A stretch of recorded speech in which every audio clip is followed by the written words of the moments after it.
Imagine a shadow. Not just any shadow, but one that stretched across an entire state, chilling the sun-drenched dreams of California, casting a pall over its idyllic suburbs. For 12 long years, it whispered fear into the homes of ordinary families, a phantom menace known only by a chilling moniker, the Golden State Killer. His very name became synonymous with unimaginable dread, a terrifyingly real boogeyman who stalked the nights. From 1974 to 1986, this unseen predator held California captive in a grip of escalating terror. He began as the Visalia ransacker, then moved north, transforming into the infamous East Area Rapist in Sacramento, striking dozens of times, often invading homes while families slept, leaving behind a trail of shattered lives and chilling absence of answers. As his atrocities continued, his audacity grew. He moved south again, evolving into the original Night Stalker, adding brutal murder to his horrific repertoire, extinguishing lives with a cold, brutal efficiency that defied human comprehension. Each new victim deepened the chilling mystery. He was a ghost in the night, a chilling cipher, leaving behind just enough meticulously collected evidence, DNA, shoe prints, a chilling modus operandi, to confirm his heinous acts, yet never enough to reveal his identity. Police sketches, partial DNA, fragmented eyewitness accounts, they painted a terrifying, fragmented portrait of a monster, but the true face behind the terror remained stubbornly shrouded in impenetrable darkness. How could one man, responsible for at least 13 gruesome murders, more than 50 brutal rapes, and over 120 calculated burglaries across multiple counties, simply vanish into thin air, year after agonizing year, decade after baffling decade? How did he so perfectly outwit brilliant law enforcement, confounding generations of detectives, eluding every trap, becoming a legend of unsolved horror and a symbol of justice denied? The case went cold. Files grew dusty. Hope dwindled to a flicker. This was not just another cold case file gathering dust. This was a gaping, festering wound in the heart of California, a nightmare that refused to end, a profound mystery destined to remain unsolved forever. Until it wasn't. Until an unprecedented, almost revolutionary approach, born not from traditional investigative techniques, but from the very fabric of family history and cutting-edge genetic science, began to meticulously, painstakingly unravel the decades of deception and silence. We're not talking about old-school forensics here. We're talking about a scientific and investigative breakthrough so profound, so utterly unique, so conceptually daring that it didn't just crack this single infamous case, it fundamentally reshaped the entire landscape of criminal investigations worldwide, offering a beacon of hope for countless other cold cases. It transformed a forgotten microscopic DNA sample, a mere whisper from the distant past, into a screaming, undeniable indictment, leading straight to a man who had lived openly, anonymously, in plain sight, a seemingly ordinary neighbor, for over 30 years after his last known attack. This is the exhaustive, gripping story of the Golden State Killer. But more than that, it is the epic, groundbreaking tale of how justice, after decades of agonizing waiting, after generations of fear and frustration, finally found its way home, and the revolutionary, almost unbelievable key that unlocked that door. The year was 1976, Sacramento, California. a tranquil suburban dreamscape of manicured lawns and quiet cul-de-sacs. Families tucked into bed, windows open to the gentle night breeze, a pervasive sense of security blanketing the neighborhoods like a warm, familiar quilt. But beneath this idyllic facade, a sinister shadow was beginning to stretch, poised to consume the very peace it mimicked. A predator was stirring, preparing to unleash a reign of terror that would etch itself into the darkest corners of California's history. It began subtly, with whispers of burglaries in the Rancho Cordova area. Not your typical smash and grab. These were meticulously planned, silent incursions into homes, primarily targeting women who were alone or couples. But the true horror soon emerged. The burglar wasn't just after valuables. He was after something far more precious: the victim's sense of safety, their very sovereignty. He would slip in, a ghost in the night, often while residents slept. His weapon of choice was not just a gun, but terror itself. He would bind his victims, sometimes whispering chilling threats, sometimes just silent, his presence a suffocating weight in the darkness. The attacks escalated from mere burglaries to brutal sexual assaults, leaving a trail of shattered lives and profound trauma in their wake. This was no ordinary criminal. He was a master of psychological torment. He'd often spend hours inside the homes, sometimes even eating food from their refrigerators, a perverse assertion of dominance that made the violation even more profound. He'd take mementos, small personal items, as if to prolong his macabre connection to his victims. And then there were the phone calls. After the attacks, some victims would receive chilling silent calls or hear heavy breathing on the line, a terrifying reminder that he was still out there, still watching. This was not just physical assault. It was an invasion of the mind designed to erode any semblance of security long after he had vanished into the night. Fear, a cold, insidious dread, began to seep into the Sacramento suburbs. Neighborhoods that once left doors unlocked now double-bolted them. Windows once open to the summer air were now secured, often with wooden dowels or extra locks. Women bought whistles, practiced self-defense. Neighborhood watch programs blossomed, but even these offered little solace against an enemy who seemed to materialize and vanish at will. Sleep became a luxury, replaced by anxious nights spent listening for the slightest creak, the faintest whisper. A collective paranoia took root, transforming communities from havens of peace into fortresses of fear. The innocence was gone, replaced by a pervasive sense of vulnerability. Law enforcement, initially caught off guard, soon found themselves locked in a frustrating, high-stakes game of cat and mouse. They were dealing with a phantom. The perpetrator left little physical evidence. He wore gloves, he covered his tracks, and he moved with an uncanny stealth that baffled seasoned detectives. Jurisdictional boundaries further complicated matters.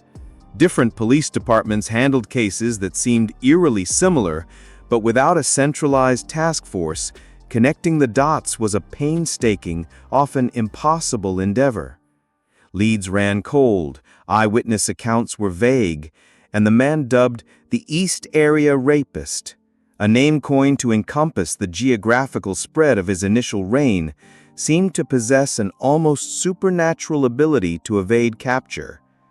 Each new attack, each fresh headline amplified the pressure on investigators, yet the terrifying reality remained: they couldn't catch him. As the months bled into years, the East Area Rapist grew bolder, his attacks more frequent, more vicious. He expanded his hunting grounds, moving from Sacramento into Contra Costa County, then down into San Joaquin, Stanislaus, and ultimately Orange County, leaving a trail of devastation across California.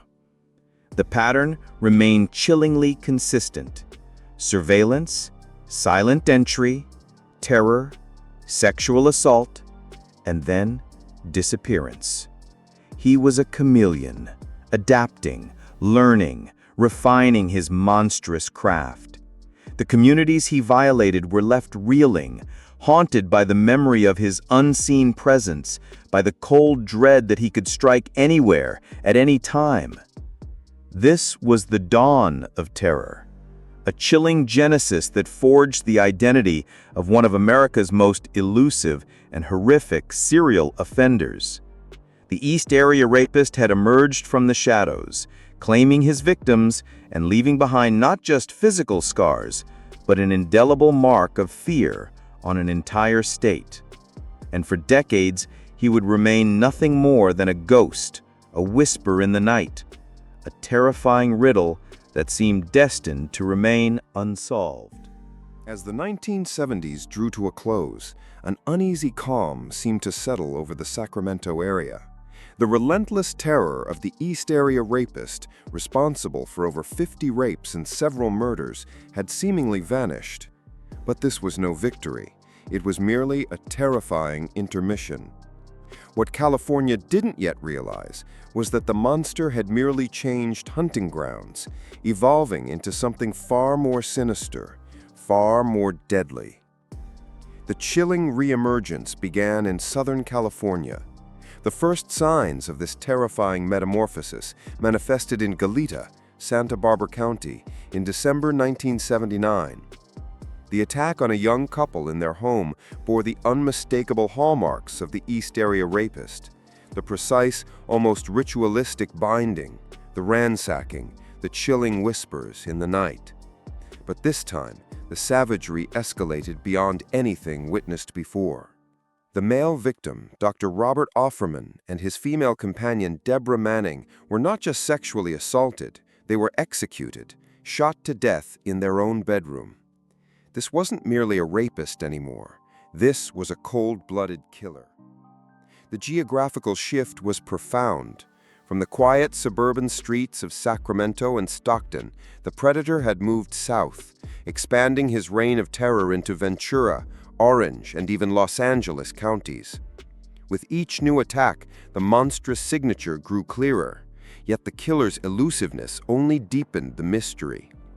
Law enforcement agencies, still reeling from the unsolved East Area Rapist cases in Northern California, were now confronted with a new horrifying wave of crimes in the South, seemingly connected by an invisible thread.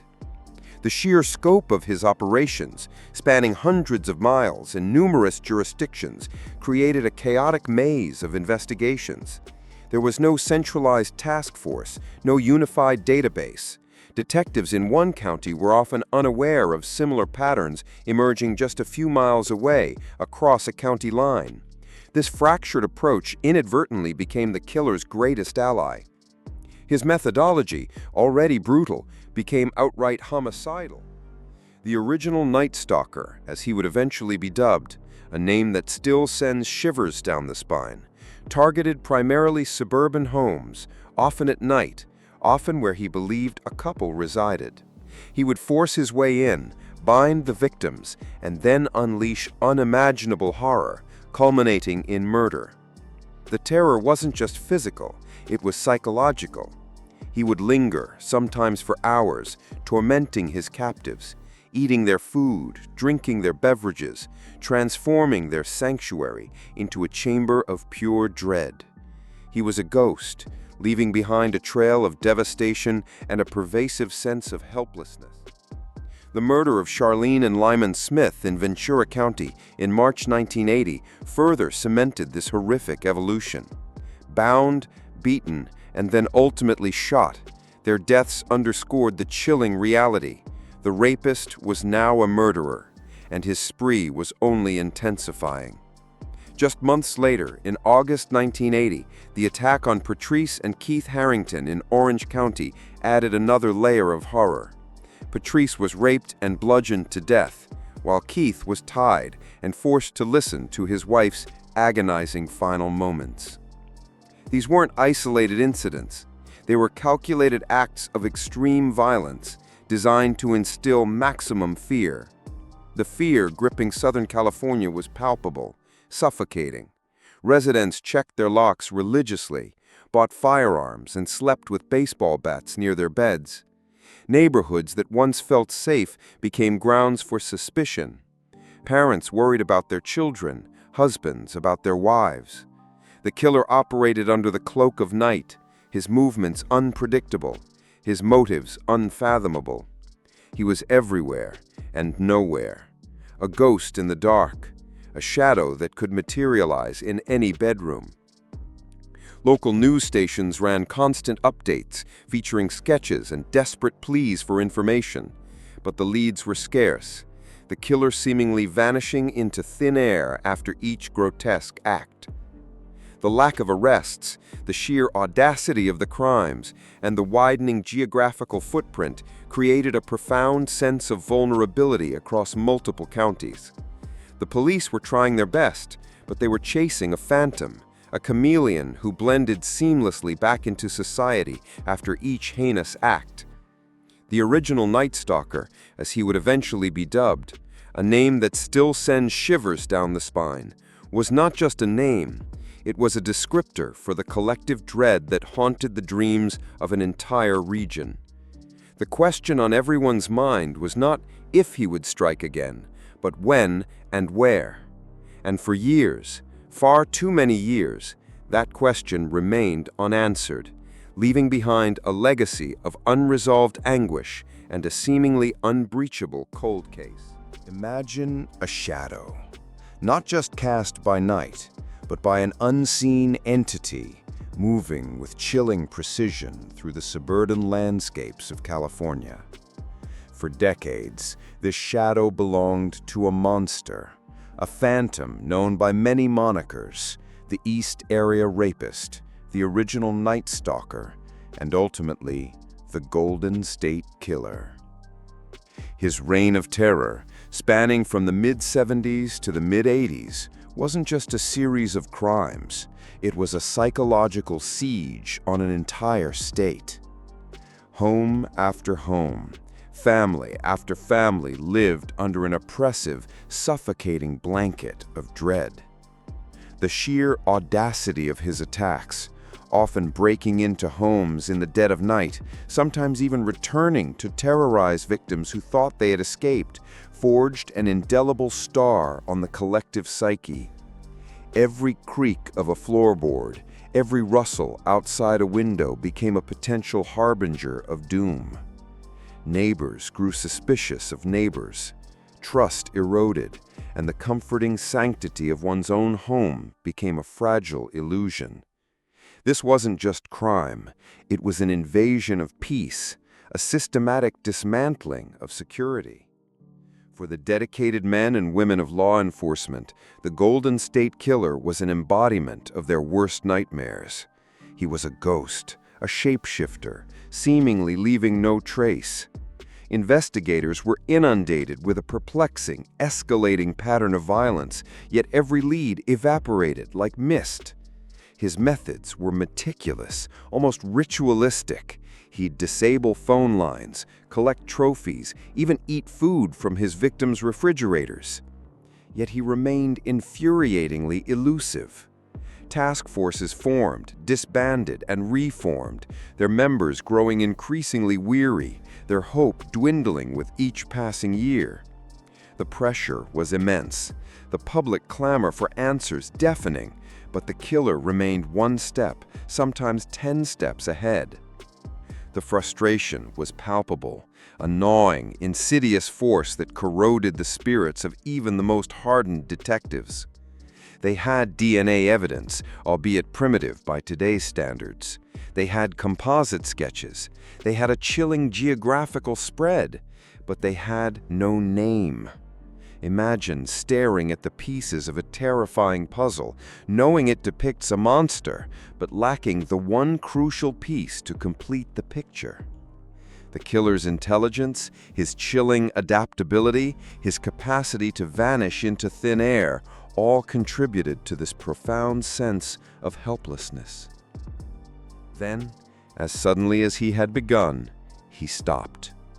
After a final brutal crime in Irvine in 1986, the Golden State Killer disappeared. Just gone. The relentless terror that had plagued California for over a decade simply ceased. But this wasn't relief. It was a new kind of haunting. The silence was deafening, more terrifying perhaps than the attacks themselves. Had he died? Had he been incarcerated for an unrelated crime? Or was he simply biding his time, a dormant predator waiting for the right moment to strike again? The unanswered questions hung heavy in the air, a perpetual cloud over the communities he had terrorized. For the victims and their families, the ensuing decades were a purgatory of unresolved grief and lingering fear. Every news report about an unsolved crime, every true crime documentary reopened the raw wounds. They lived with the knowledge that their tormentor walked free, an unseen phantom among them, potentially leading an ordinary life, while their lives remained forever shattered. The audacity of his escape, the decades of dormancy, only amplified the profound sense of injustice. He was the ultimate elusive boogeyman, a testament to the fact that some evils can truly disappear into the cracks of society, leaving behind only despair and the haunting echo of their terrifying presence. The case grew cold, relegated to dusty files and fading memories. But for those who lived through his reign, the phantom never truly vanished. Until, for decades, a chilling shadow stretched across California, a spectral presence striking with brutal efficiency before dissolving back into the darkness. Communities from Visalia to Sacramento and then south to Ventura and Orange counties lived in a constant state of unease, haunted by a predator who seemed to defy capture. Detectives faced an impossible puzzle, a series of crimes so disparate in geography and method, yet infused with an underlying, terrifying consistency. Burglaries escalated to rapes, then to horrifying double murders. Traditional investigative avenues, from eyewitness accounts to fingerprint analysis, repeatedly led to dead ends. The sheer elusiveness of this phantom, his ability to seemingly vanish without a trace, bred a profound sense of helplessness. It felt as though justice itself was trapped in an impenetrable fog. But as the 1980s dawned, a quiet revolution was brewing in the world of forensic science. The discovery and application of deoxyribonucleic acid, or DNA, promised an unprecedented window into identity. No longer would investigators rely solely on circumstantial evidence or the often fallible memories of witnesses. DNA offered an undeniable biological blueprint, a unique signature left by every individual. It was a scientific breakthrough poised to transform cold cases, turning the invisible visible, the unknown knowable. This wasn't just a new tool, it was a fundamental shift in the very nature of evidence, a microscopic promise whispered from the very cells of life. Recognizing its potential, pioneering investigators meticulously began collecting and preserving even the most minute biological traces from crime scenes. Every drop of blood, every discarded hair, every single skin cell became a vital piece of this emerging scientific puzzle. Over the years, as technology advanced with breathtaking speed, the ability to extract and analyze DNA became incredibly sophisticated. What once required substantial samples could now be gleaned from mere whispers of genetic material, turning faint impressions into undeniable facts. The precision sharpened, the methodologies refined, transforming the improbable into the undeniable. This was the silent witness preparing its testimony.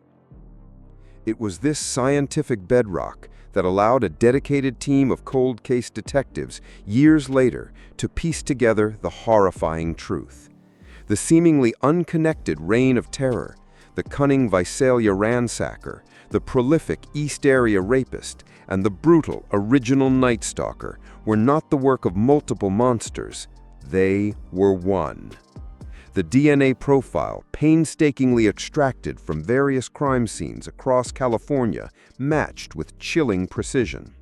An identical genetic signature linked the earliest prowler incidents in the Central Valley to the violent sexual assaults across Sacramento and the Bay Area, and then, most terrifyingly, to the execution-style murders that stretched south along the California coast. This revelation was a seismic shock, a moment of profound clarity that shattered decades of confusion. The elusive phantom had unwittingly left behind his indelible genetic calling card at every single horrific stop, creating a trail of terror that DNA could finally illuminate.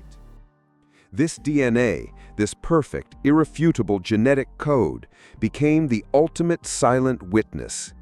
It didn't offer a name, nor a face, nor a discernible motive, but it spoke volumes of presence, of a singular, malevolent force at work.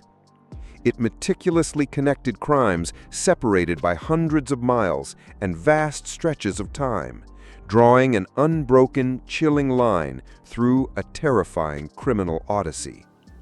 This wasn't merely circumstantial evidence. This was the very essence of the perpetrator, a microscopic confession woven into the fabric of the crimes, a unique biological fingerprint of evil. The pervasive despair that had settled over communities for so long began to recede, replaced by a fragile but resolute hope. While the identity of this elusive monster remained hidden, locked away within the anonymous sequences of adenine, thymine, cytosine, and guanine, the DNA provided an unwavering beacon.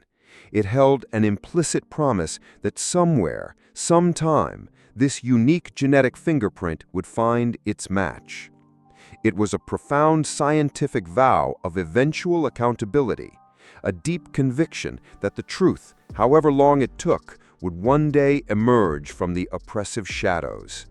The silent witness had given its powerful, undeniable testimony. Now, the world just had to wait for a name, a face, and finally, justice. For decades, the Golden State Killer remained a phantom. His crimes, a horrifying tapestry woven from terror and brutality, stretched across California, leaving an indelible scar on the psyche of a state and a seemingly insurmountable challenge for law enforcement. Leads dried up, suspects were cleared, and the chilling acronym GSK became synonymous with an unsolvable mystery. The conventional avenues of investigation had been exhausted, leaving only cold files and the haunting question, would he ever be caught? But then, a quiet revolution began to stir within the world of forensic science. Not in the dramatic breakthroughs of fiction, but in the painstaking, meticulous work of genetic genealogists. The year was 2018. Detective Paul Holes, a man who had dedicated a significant portion of his life to this case, along with his team, made a bold, unprecedented decision. They took the highly degraded, decades-old DNA sample from a crime scene, the very essence of the phantom, and uploaded it not to a law enforcement database, but to a public genealogy website, specifically GED-Match. This was a gamble. GED-Match is a platform where amateur genealogists voluntarily upload their DNA profiles to connect with distant relatives and explore their family histories. It was a pool of millions, offering a new, uncharted ocean of possibilities. When the killer's DNA was run through this database, it didn't immediately pinpoint him. Instead, it offered something far more subtle, yet profoundly powerful, a handful of distant relatives, third, fourth, even fifth cousins, individuals who unknowingly shared a sliver of the same genetic code as the most elusive serial predator in California history. This was where the true artistry of genetic genealogy began. Barbara Ray Venter, a retired patent attorney and passionate genealogist, became a central figure in this painstaking quest, along with crime scene analyst C.C. Moore, who pioneered many of these techniques. They embarked on a monumental task, building a reverse family tree. Imagine starting with a few scattered leaves and painstakingly reconstructing the entire forest from which they fell.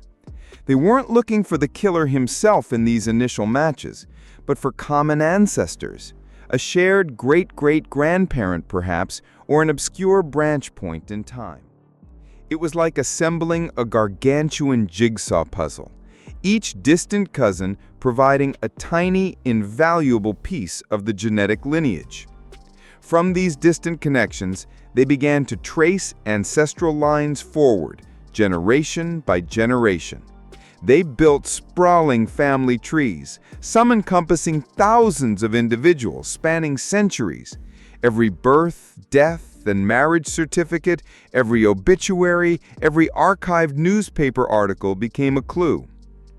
They cross-referenced, eliminated, and hypothesized, systematically winnowing down the possibilities. This wasn't about a direct hit. It was about triangulation, about narrowing down entire branches of a family until only a handful of individuals remained who could possibly be the Golden State Killer based on their age, gender, and geographical proximity to the original crime scenes. The sheer scale of this genealogical detective work is almost unfathomable. It required immense patience, an encyclopedic knowledge of historical records, and an unwavering commitment to the smallest detail. After months of relentless work, the intricate branches of the family tree converged. A name emerged, a name that seemed to fit the geographic and age profile. Joseph James DeAngelo, a former police officer, a man who had been living a seemingly ordinary life in Citrus Heights, California, just miles from some of the original crime scenes. The revelation was staggering. Could this unassuming man truly be the monster who had terrorized a state for so long? The police needed confirmation. They discreetly obtained DeAngelo's DNA from a discarded tissue and a car door handle. The suspense in those moments, as the samples were rushed to the lab, must have been unbearable. Then came the phone call. The absolute, undeniable match. The phantom had a name. The ghost had a face. Joseph James DeAngelo, the quiet former cop, was arrested on April 24, 2018, bringing to an end one of the most agonizing cold cases in American history, not with a bang, but with the quiet, revolutionary power of a family tree. The unmasking was complete. The morning of April 24, 2018, dawned like any other in the quiet, tree-lined streets of Citrus Heights, California. But beneath the suburban calm, an unprecedented operation was unfolding, culminating decades of terror and an agonizing search for a monster.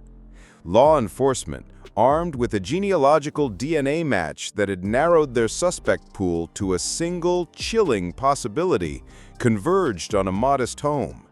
Inside, they found 72-year-old Joseph James DeAngelo Jr., a former police officer, a seemingly unremarkable husband and father, now revealed as the face of pure evil, the Golden State Killer.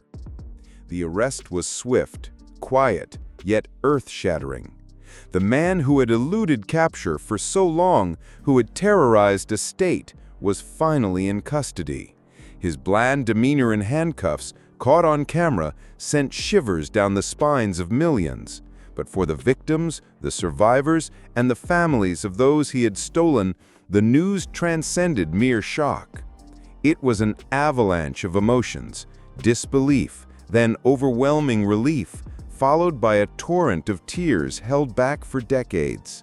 Imagine the phone calls. They got him. It's him. For decades, they had lived under a shadow, haunted by nightmares, gripped by a fear that their tormentor walked free. Now that crushing weight was, at long last, lifted. The tears weren't just for joy, but for the lost innocence, the stolen lives, the years of terror. Yet, intertwined with the sorrow was a profound sense of vindication. Justice, for so long a phantom, was finally within reach. The legal proceedings that followed, while complex, moved with an almost deliberate speed, driven by the overwhelming evidence and the sheer weight of DeAngelo's crimes. Facing 13 counts of murder and 13 counts of kidnapping, with dozens of other charges he would have faced if not for the statute of limitations, DeAngelo's fate was sealed. In August of 2020, in a move that spared his victims and their families the brutal ordeal of a full trial, Joseph DeAngelo entered into a plea agreement. He pleaded guilty to all counts, admitting to the murders, rapes, and countless other atrocities he committed across California. His confession, though delivered as a cold, clinical recitation of crimes, provided the closure many desperately sought. During the victim impact statements, the courtroom became a crucible of raw emotion. Survivors, now elders, stood before their tormentor, their voices trembling with grief, but firm with courage, reclaiming the power he had stolen from them. They detailed the decades of fear, the shattered lives, the unyielding pain. DeAngelo, a man who had shown no mercy, sat largely impassive, a chilling testament to his depravity. On August 21, 2020, Joseph James DeAngelo Jr. was sentenced to 12 consecutive life terms, plus 15 years to life, without the possibility of parole. He would die in prison, his final days a stark contrast to the freedom he had so cruelly exploited. This was not merely a conviction, it was a societal declaration. The pursuit of justice, even across decades, would never falter. The resolution of the Golden State Killer case transcended the suffering of its immediate victims. It ignited a revolution in cold case investigations.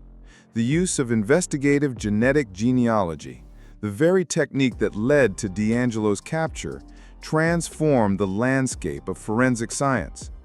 By uploading crime scene DNA to public genealogy databases like GEDmatch, investigators could create family trees, tracing lineages to identify potential suspects. It opened doors previously bolted shut, providing a pathway to closure for thousands of families haunted by unsolved crimes. The Golden State Killer saga, a dark stain on California's history, culminated not just in a perpetrator brought to justice, but in a profound shift in how we approach the past. It demonstrated that for historical cold cases, the passage of time does not mean the end of hope. It proved that innovation, tenacity, and the relentless pursuit of truth can pierce even the deepest shadows, ensuring that for victims, justice can indeed arrive, even from the distant past. The capture of the Golden State Killer wasn't merely the closing of a horrifying chapter.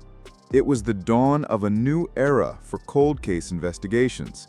Decades of terror, dead ends, and tireless pursuit finally culminated in a triumph of human perseverance and groundbreaking science.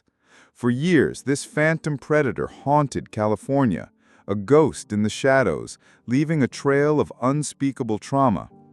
Law enforcement faced an insurmountable wall of silence, but the echo of those victims, the relentless dedication of detectives, and the revolutionary leap of genealogical DNA technology shattered that wall. The integration of forensic DNA with public genealogy databases, a method once unimaginable, transformed the impossible into the inevitable.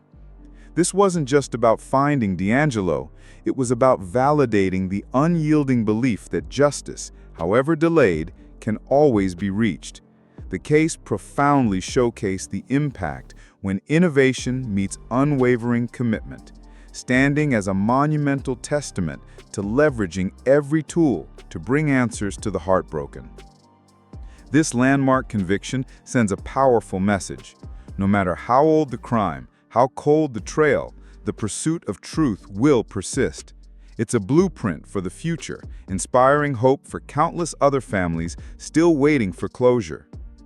If this deep dive into the Golden State Killer's capture resonated with you, if you were captivated by the journey from terror to triumph, please like this video, subscribe for more immersive true crime stories, and share your thoughts in the comments below. What other cold cases do you believe could be solved with these revolutionary methods? Join the conversation.